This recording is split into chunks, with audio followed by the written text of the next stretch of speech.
이 시간에는 우리 선생과 함께 교육 전문직 시험 스타트 제1강에서는 교육 전문직 시험에서 형태, 스타일 분석을 통한 다음에 출제, 길라잡이, 방향을 보고 우리가 학습해야 되기 때문에 그 학습의 경향에 대해서 공부하는 방향에 대해서 같이 연구하도록 하겠습니다. 그래서 제1강의 제목은 교육 전문직 시험 무엇이 중요한디? 먼저 스타일을 분석하고 학습하자 그 말입니다. 맨 먼저 볼까요? 우리 교육 전문직 시험에서 칠판을 보시면 교육 전문직 시험에는 내용과 이렇게 방법으로 나눠지죠. 내용과 방법.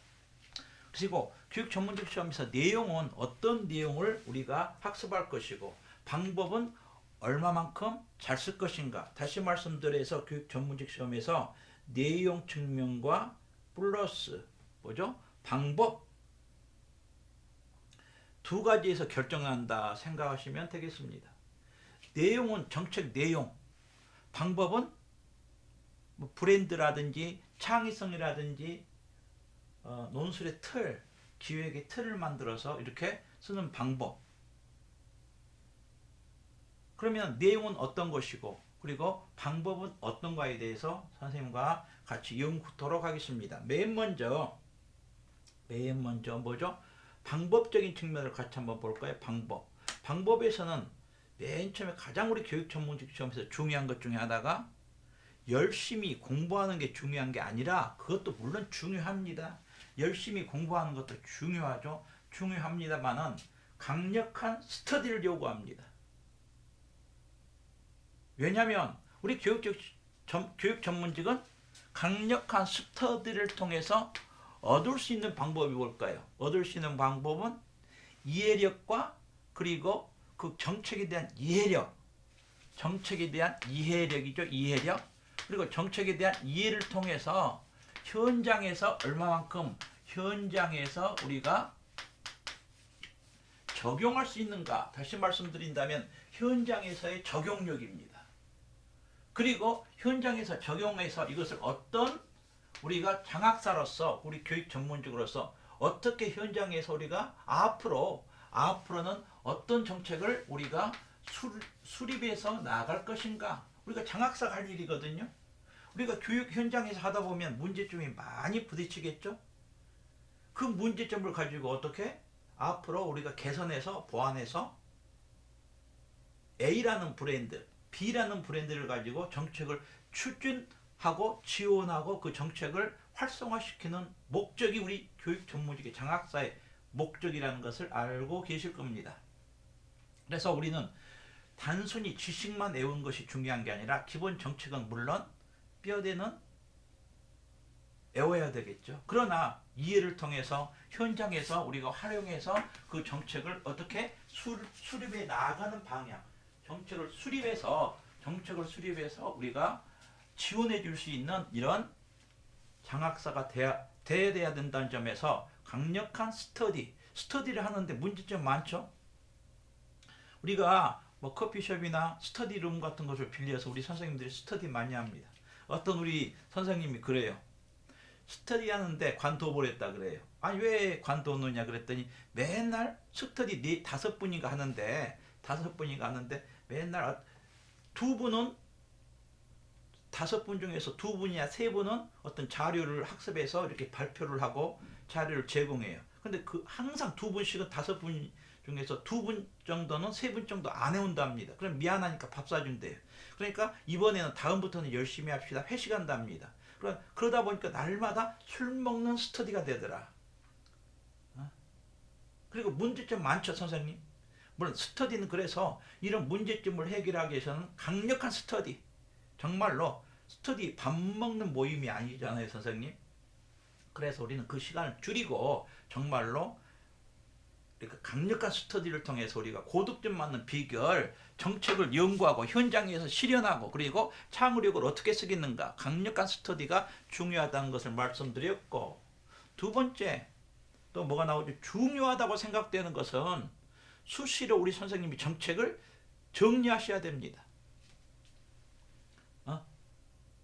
오늘 미루고 학교 일이 바쁘다고 내일 미루고 또 학교 일이 바쁘다고 모레 미루다 보면은 이거 못해요. 분량이 이렇게 쌓아져서 나중에는 포기해버립니다.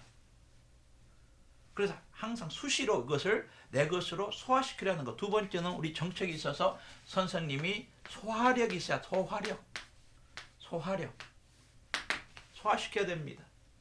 시험장에 가면 대부분 선생님들이 논술이나 기획이나 서술형이 시험 문제 나오잖아요. 그때 두리뭉실하게 다 써요. 정확한 키워드를 쓰는 것이 우리 중요한 목적이다. 맨 먼저 키워드 외우고 그리고 이해하고 그리고 현장에서 적용해서 아이디어를 만들어서 현장에서 적용하는 능력입니다. 다음 문제를 보면서 선생님과 앞으로 계속 풀어가겠습니다. 그러니까 강력한 스터디를 요구하고, 두 번째는 주제별 영역별로 정책을 수시로 매일 꼼꼼히 정리해가면서 외워서 맨 먼저 외워야 되겠죠. 외우고 나서 두 번째는 이제 내 것으로 이해하고 현장에서 적용해서 앞으로는 그런 정책이, 그런 사태, 학교에서 그런 현장에서 그런 일이 벌어지면 우리가 지원해 줄 수 있는 장학사에 역량이 필요하다. 역량. 세 번째, 우리 전문직 공부하실 때요, 선생님 전문직 공부하실 때 세 번째는 각종 규정, 실무와 관계된 근거, 한마디로 공문 분석을 통해서 근거나 자료를 수집해서, 공문 분석을 통해서 근거죠. 근거나 이제 이렇게 해서 자료를 항상 수집해서 근거를 바탕으로, 다시 말씀드립니다. 거기에 따르는 근거를 바탕으로 우리 선생님께서 그 내용을 쓰셔야 됩니다.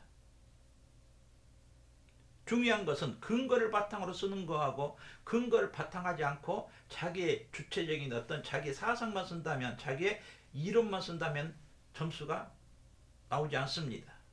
다음 네 번째는 우리 전문직 시험의 네 번째로서는 정책, 공문 같은 것은 기본적으로 외우고 그걸 통해서 어떻게 하죠? 내실화.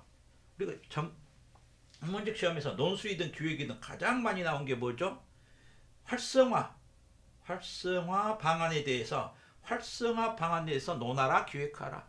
그리고 지원. 우리 교육 전문직이 하는 방향은 뭐죠? 있었던 거, 교육 전문직에서 정책에 있었던 것을 더욱더 활성화시키는 것이 우리 장학사의 임무거든요. 안 그러면 A라는 정책이 나왔을 때 그 정책에 따라서 어떻게 지원할 것인가. 그러니까 거의가 지원의 전략과, 우리가 전문직 논술이나 교육에서 그리고 서술형에서 지원의 어떤 전략과 그 다음에 활성화에 대한 전략이 거의가 70% 이상 출제가 된다는 것을 명심하시기 바랍니다. 전문직의 목적은 지원이거든요, 선생님. 다음, 그래서 전문직은요, 이렇게 내실화, 지원 전략, 그리고 활성화까지도 전개하는데, 단순하게 내용을 암기하고 외워서 쓰는 것은 X라고 그렇게 제시됐죠. 그럼 지금부터 우리 교육 전문직 시험에 있어서 중요한 논술의 스타일, 그 다음에 형태죠. 기획의 스타일, 형태에 대해서 살펴보겠습니다. 지금까지 우리 교육 전문직 시험에서 논술의 스타일 봅시다. 어떤 논술에서는 항상 전문직은 단순하게 지식 외워서는 되는 문제가 없다는 것을 지금부터 말씀드립니다. 자료가 이렇게 항상 나와요. 자료 1, 자료 2, 자료 3, 자료 4. 자료만, 제시문이죠. 제시문의 자료만 읽으면서 시간 다 가버려요. 무슨 뜻인지 아시겠죠? 그래서 정책에서 이 자료를 읽고 거기에 따른 문제점을 쓰고, 제시문 이렇게 자료를 읽고 거기에 따른 이렇게 문제점을 쓰고, 그리고 그 해결 방안에 대해서 논술하시오. 자료를 읽어야 됩니다. 읽는 시간도 계산하세요. 그리고 문제점을 이렇게 생각하면서 해결 방안. 선생님, 중요한 거. 해결 방안은 사람마다 다 다르겠죠. A라는 사건이 벌어졌습니다. 학교에서. 그러면 해결 방안은 사람마다 다 달라요. 중요한 것은 다르다는 거, 다양성이 있다는 거 알고 있어요. 그러나 누가 이렇게 논리적 근거를 통해서, 논거죠. 논거. 논리적 근거를 통해서 설득력 있게 쓰느냐가 이게 바로 중요합니다. 가장 중요한 것은 다 설득력 있게 쓴다고 하거든요. 그런데 중요한 것은 논리적 근거를 통해서 누가 설득력 있게 쓰느냐가 중요합니다. 아주 중요합니다. 다음에 보시면 정책 논술에서는 이렇게 제시문에 따라서 정책 논술이 나오고, 두 번째 볼까요? 기획을 같이 한번 살펴보도록 하겠습니다. 기획의 내용입니다.